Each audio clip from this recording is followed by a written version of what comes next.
Gokulam jewellers diamonds కి 5,000 offer, electric bike గెలుపొందే గొప్ప అవకాశం.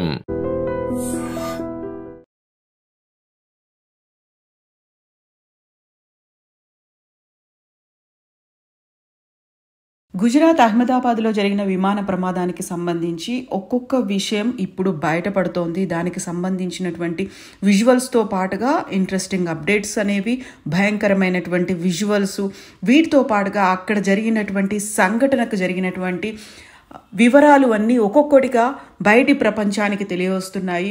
మనం ఇంతకుముందు చూసినట్టుగా అహ్మదాబాద్ సిటీ పోలీస్ కమిషనర్ ఒక్కరు కూడా బతికే ఛాన్స్ లేదు అని చెప్పినప్పటికీ కూడా ఆ ఫ్లైట్లో ఉన్నటువంటి 11A సీట్లో కూర్చున్నటువంటి రమేష్ అనే వ్యక్తి ప్రాణాలతో బతికి బయటపడ్డాడు. ఇప్పటికీ ఈ ప్రమాదం జరిగిన తర్వాత ఆ ఒక్క వ్యక్తి గురించినటువంటి సమాచారం మాత్రమే బయటికి వచ్చింది. ఆ ఒక్క పర్సన్ మాత్రమే బతికి బయటపడ్డట్టుగా మనకు అందుతున్నటువంటి వివరాలని బట్టి తెలుస్తోంది. బ్రిటన్లో ఉండి 20 ఏళ్ల పాటు ఉండి తన బ్రదర్ని తీసుకొని మళ్ళీ లండన్కి వెళ్తున్నటువంటి ఈ రమేష్, విశ్వాస్ కుమార్ రమేష్ అనే 40 ఏళ్ల బ్రిటిష్ బ్రిటన్ వాస్తవ్యుడు అయినటువంటి బ్రిటిష్ పౌరసత్వం ఉన్నటువంటి ఈ విశ్వాస్ కుమార్ రమేష్ అనే వ్యక్తి, ఆ ఒక్క వ్యక్తి మాత్రమే బతికి బయటపడ్డాడు. ఇంతో పాటుగా వెళ్తున్నటువంటి ఆయన బ్రదర్ ఇంకొక సీట్లో కూర్చోవడం వల్ల ఆయన చనిపోయినట్టుగా విశ్వాస్ కుమార్ చెప్తున్నదా వివరాల్ని బట్టి అయితే తెలుస్తోంది. అదొక డ్రమాటిక్గా జరిగినటువంటి ఇన్సిడెంట్గా రమేష్ అభివర్ణిస్తూ ఉన్నాడు. ఒక్కసారిగా లేచినటువంటి 30 సెకండ్లలోనే అది కుప్పకూలిపోయింది. తలుచుకుంటేనే భయం అవుతోంది. నా చుట్టూ శకలాలు, బాడీలే కనిపిస్తూ ఉన్నాయి. అలా జరిగినటువంటి సంఘటన నుంచి ఒక్కసారిగా నేను బయటపడ్డాను అంటూ ఆ విశ్వాస్ కుమార్ తనంతట తానుగా నడిచి అంబులెన్స్ దాకా వెళ్ళినటువంటి విజువల్ ఇప్పుడు ప్రతి ఒక్కరి హృదయాన్ని కలిచివేస్తోంది. ఇక తనతో పాటుగా లండన్కి పయనమైనటువంటి తన సోదరుడు ఉన్నాడో లేడో తెలియని పరిస్థితి. ఆ సంఘటనలోనే ఇప్పుడు మాజీ సీఎం విజయ్ రూపానికి సంబంధించినటువంటి పరిస్థితులు కూడా అగమ్య గోచరంగా కనిపిస్తున్నాయి. యాక్చువల్గా విజయ్ రూపాని ఉన్నారా లేరా అనేటువంటి విషయం కూడా తెలియని పరిస్థితుల్లో ఇప్పుడు ఉన్నారు. అండ్ 6,500 కిలోమీటర్లు ఉన్నటువంటి వాయు దూరం, దాని విమానం ట్యాంకుల నిండా ఇంధనం ఉంది. క్షణాల వ్యవధిలోనే ప్రమాదం జరిగింది. పూర్తిగా ధ్వంసమైనటువంటి విమానానికి సంబంధించినటువంటి విజువల్ ఒకటి ఇప్పుడు CCTV ఫుటేజ్ ద్వారా బయటకు వచ్చింది. మొత్తం అంతా అక్కడ రన్వే నెంబర్ 23 నుంచి బయలుదేరినటువంటి విమానం కేవలం నిమిషం లోపే, టేక్ ఆఫ్ అయినటువంటి నిమిషం లోపే కూలిపోయినటువంటి ఒక విజువల్ అనేది ఇప్పుడు సోషల్ మీడియాని షేక్ చేస్తుంది. కరెక్ట్గా 59 సెకండ్లకే అది కూలిపోయి అతిపెద్ద బ్లో అవుట్గా ఒక మంటల రూపంలో బయటికి రావడం అనేది ఇప్పుడు కనిపిస్తుంది. దీంతో పాటుగా ఇంకా ఎవరైనా బతికి బయట పడతారా అనేటువంటి ఆశలు అనేవి అయితే ఒక రకంగా చూస్తే అవి ఇంకా తగ్గిపోతున్నటువంటి పరిస్థితి కనిపిస్తోంది. ఇప్పుడు ఎవరైతే శవాల ముద్దలుగా ఖండాలుగా పడిపోయి ఉన్నారో, అక్కడ తలలు కొంతమందికి తెగిపడి రోడ్డు మీద పడినటువంటి దృశ్యాల్ని మనం చూసాము. ఆ తర్వాత కాలిపోయినటువంటి శవాలు, వేటిని గుర్తుపట్టరాని పరిస్థితుల్లో ఉంది కాబట్టి వాటికి DNA పరీక్షలు చేయాలి అని ఆ విమానంలో లండన్కి బయలుదేరినటువంటి కుటుంబ సభ్యులు చెబుతున్నారు. ఈ సంఘటన జరిగిన తర్వాత ఎయిర్ ఇండియా, టాటా సంస్థ స్పందించింది. చనిపోయిన ప్రతి ఒక్కరికి ₹1 కోటి నష్టపరిహారాన్ని ఇస్తున్నట్టుగా అనౌన్స్ చేసింది. ఇక ఎవరైతే క్షతగాత్రులు ఉన్నారో వారందరికీ హాస్పిటల్స్కి సంబంధించి మెడికల్ ట్రీట్మెంట్కి అయ్యే ఖర్చంతా తాము భరిస్తామంటూ ఎయిర్ ఇండియా అయితే అనౌన్స్ చేసింది. దానికి సంబంధించి టాటా సంస్థ తరఫున ఒక ప్రెస్ స్టేట్మెంట్ కూడా రిలీజ్ అయింది. ఇక ఇందులో భారతీయుల తర్వాత అత్యధికంగా ప్రయాణిస్తూ కనిపించింది బ్రిటిషర్లు కాబట్టి బ్రిటిష్కి సంబంధించినటువంటి అక్కడున్నటువంటి మనకి ఇలా అయితే DGCA ఉందో అక్కడున్నటువంటి ఎయిర్ ప్రమాదాల, ఇలాంటి విమాన ప్రమాదాలు జరిగినప్పుడు ఇంటెలిజెన్స్ అక్కడ దర్యాప్తు జరిపి విచారణ చేపట్టేటువంటి ఒక సంస్థ కూడా ముందుకు వచ్చింది. తాము ఈ సంఘటన జరిగిన తర్వాత ఎలా జరిగింది అనేటువంటి వివరాల్ని సేకరించడానికి మనకు సహకరిస్తామంటూ ఒక అనౌన్స్మెంట్ కూడా చేశారు.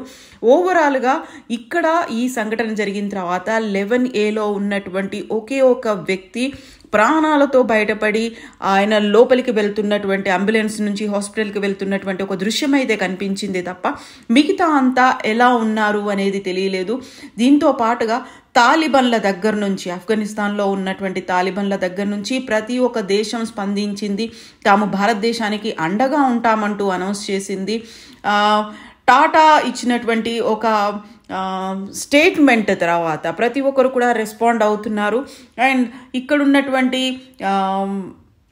ఆ విమానంలో ప్రయాణిస్తున్నటువంటి దేశాలు వాళ్ళైతే ఈ సంఘటన జరిగిన తర్వాత యాక్చువల్గా ఏం జరిగిందో అర్థం కాని పరిస్థితుల్లో ఉన్నాము అన్నట్టుగా ప్యారిస్తో పాటుగా ఫ్రాన్స్, మిగతా అన్ని దేశాలు ఒక సంఘీభావం ప్రకటించాయి.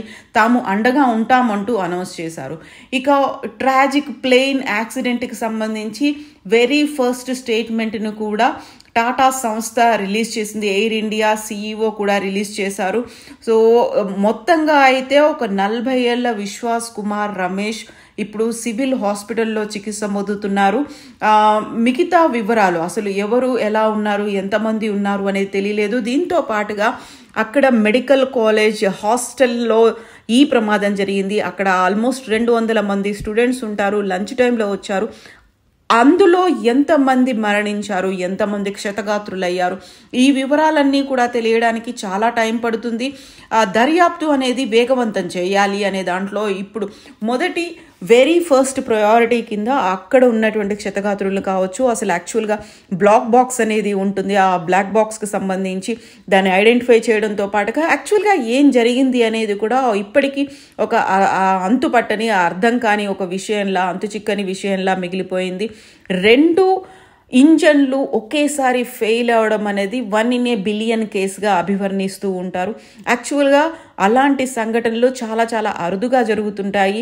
అయితే సామాన్లని, లగేజీలను సరిదిద్దే క్రమంలో జరిగినటువంటి పొరపాటు ఏమైనా ఉందా అనే కోణంలో కూడా విచారిస్తున్నారు. కుట్ర కోణం కూడా ఉండవచ్చేమో అనేటువంటి అనుమానాలు కూడా వ్యక్తమవుతున్నాయి. అండ్ గుజరాత్ అహ్మదాబాద్లో ఈ సంఘటన జరగడం వెనుక యూజువల్గా ఇలాంటిది ఏదైనా ప్రమాదాలు జరిగాయంటే గతంలో మనకి జరిగినటువంటి ఇన్సిడెంట్స్ ఇవన్నీ చూసిన తర్వాత అదేమైనా వాతావరణం అనుకూలించక జరిగినటువంటి ఇన్సిడెంట్స్గా చూసాం తప్ప ఇలాంటి ఇన్సిడెంట్ అనేది ఇంత పెద్ద మొత్తంలో జరగడం అనేది ఈ మధ్య కాలంలో ఇదే ప్రథమం. కాబట్టి కుట్రకోణం ఉంటుందా, అది కూడా గుజరాత్లో జరిగింది, అహ్మదాబాద్లో జరిగింది అనే దాంతో పాటుగా ఇంకా అందులో ప్రయాణిస్తున్న వారి పూర్తి వివరాలేంటి, అందులో హైయర్ అఫీషియల్స్ ఉన్నారా లేకుంటే ఇంకా ఎవరు ఉన్నారని మాజీ సీఎం విజయ్ రూపానీతో పాటుగా ఇతర సెలబ్రిటీస్ కావచ్చు, లేకుంటే వెరీ వెల్ నోన్ సైంటిస్టులు కావచ్చు, లేకపోతే వీళ్ళకి హై ప్రొఫైల్ సర్కిల్ వాళ్ళు ఇంకెవరైనా ఉన్నారా అనేది కూడా తెలియాల్సినటువంటి అవసరం ఉంది అనేటువంటి భావన ఉంది. సో 1 నిమిషం లోపే ఈ దుర్ఘటన జరిగిపోయింది. ఇప్పటికైతే ఒకే ఒక్క వ్యక్తి బతికి ఉన్నట్టుగా మనకి అందినటువంటి సమాచారాన్ని బట్టి తెలుస్తోంది. సో చాలా వరకు ఇమ్మీడియట్గా అక్కడే చనిపోయారు, లేకపోతే హాస్పిటల్కి తీసుకెళ్లిన తర్వాత విపరీతమైనటువంటి గాయాలతో చనిపోయినటువంటి వాళ్ళు ఉన్నారు. ప్రస్తుతానికైతే కుమార్ విశ్వాస్ మాత్రమే ఒక పర్సన్ 11A నుంచి బయటపడినటువంటి పర్సన్ ఉన్నారు.